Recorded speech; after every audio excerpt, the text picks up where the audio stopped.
Bismillahirrahmanirrahim. Assalamualaikum warahmatullahi wabarakatuh.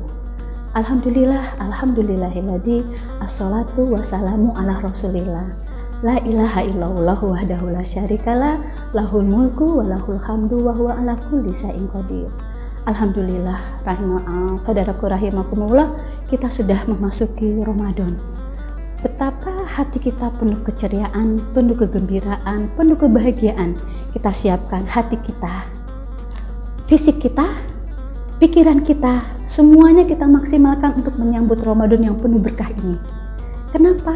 Karena Allah sudah sampaikan dalam firman-Nya, ya ayyuhalladzina amanu, hai orang-orang yang beriman, kutiba alaikumusyamu, telah diwajibkan atas kamu berpuasa, kama kutiba alal ladzina min qablikum, sebagaimana telah diwajibkan atas orang-orang sebelum kamu, la'alakum tattaqun, agar kamu menjadi bertakwa. Masya Allah, betapa mulianya tujuan Allah mewajibkan kita puasa Ramadan ini agar kita menjadi bertakwa. Allahu Akbar. Rangkaian puasa yang paling kita senangi, yang paling kita jadikan salah satu kegiatan yang menyenangkan bagi keluarga kita adalah sahur. Betapa dalam sahur banyak hikmahnya, banyak kebaikannya. Yang pertama yaitu sahur penuh keberkahan. Masya Allah, orang tua kita, saudara kita, dan kita sendiri dengan senang, dengan rela, dengan ikhlas bangun dini hari hanya untuk menyiapkan makanan untuk sahur keluarga.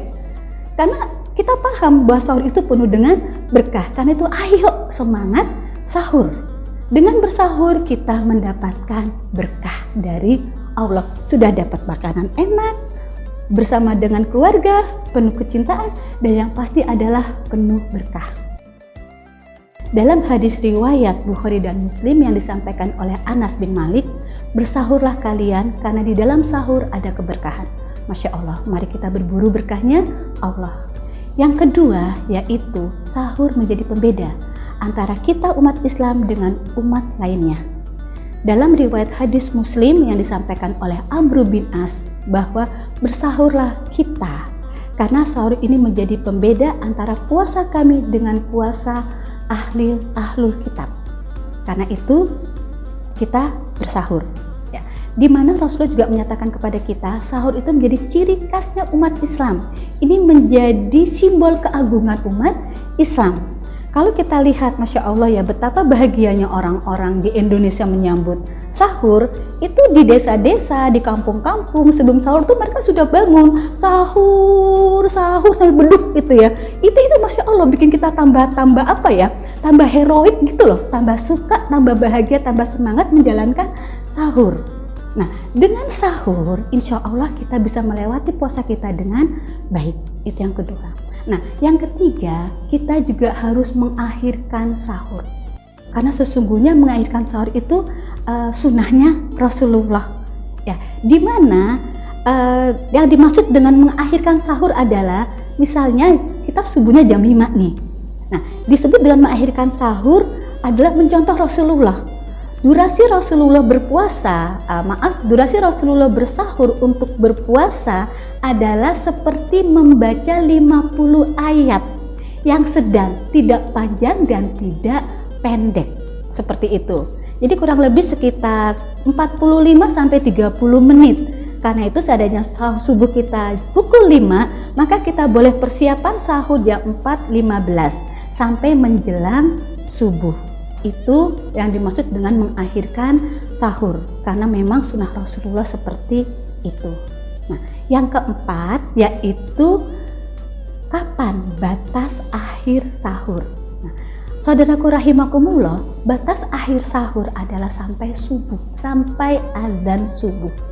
Di Indonesia, Masya Allah, ulama-ulama Indonesia begitu hati-hati agar ketika sahur kita tidak kebablasan, kita tidak keenakan, begitu terdengar adzan kita masih mengunyah, kita masih minum. Maka ulama Indonesia mengambil kebijakan, ada yang disebut dengan namanya imsakiyah. Biasanya imsakiyah, kalau kita lihat jadwal di imsakiyah sholat, yaitu sahur, puasa gitu ya, 10 menit sebelum subuh. Itu untuk kehati-hatian kita. agar ketika subuh, adzan subuh terdengar, kita sudah tidak lagi makan dan minum. Namun ketika kita karena satu hal kita bangunnya menjelang imsak, maka kita diusahakan tetap sahur walaupun hanya minum segelas air putih dan sebutir kurma. Kenapa? Karena tadi ada berkah di dalam sahur. Walaupun sebetulnya tanpa sahur pun tubuh kita insya Allah kuat. Tetapi yang kita cari adalah sahurnya. Seperti itu. Jadi batas akhir sahur adalah sampai terdengar adzan subuh. Nah, di sini kenapa Islam mengajarkan kita mengakhirkan sahur? Karena banyak sekali hikmah di balik perintah tersebut. Yang pertama yaitu berkah. Ketika tubuh kita penuh berkah, maka insya Allah hidup kita akan enak, kita akan sehat. Kemudian yang kedua yaitu mengurangi durasi lapar, memperpendek masa lapar. Karena misalnya kita sahur misalnya jam 3 gitu ya, kemudian subuhnya jam 5, itu kan ada durasi 1 jam. Nah 1 jam itu kalau kita sahurnya di akhir, maka akan lebih pendek masa lapar kita. Yang kedua yaitu membuat kita lebih fokus. Dengan kita mengakhirkan sahur, energi kita jauh lebih besar daripada kita sahur di awal waktu. Maka kita punya energi lebih, kita juga tetap harus beraktivitas dan kita bisa beraktivitas dengan fokus. Nah, yang ketiga yaitu dengan sahur diakhirkan, maka kita terhindar dari tidur setelah sahur. Karena ternyata tidur setelah sahur itu tidak baik. Membuat proses metabolisme tubuh kita terhenti. Sehingga penyerapan sari-sari makanan ketika kita sahur tadi tidak bisa terserap dengan baik. Yang terakhir yaitu kita bisa sholat subuh tepat waktu karena kita tidak tidur lagi. Demikianlah hikmah dari mengapa Rasulullah mengajarkan kepada kita untuk mengakhirkan sahur.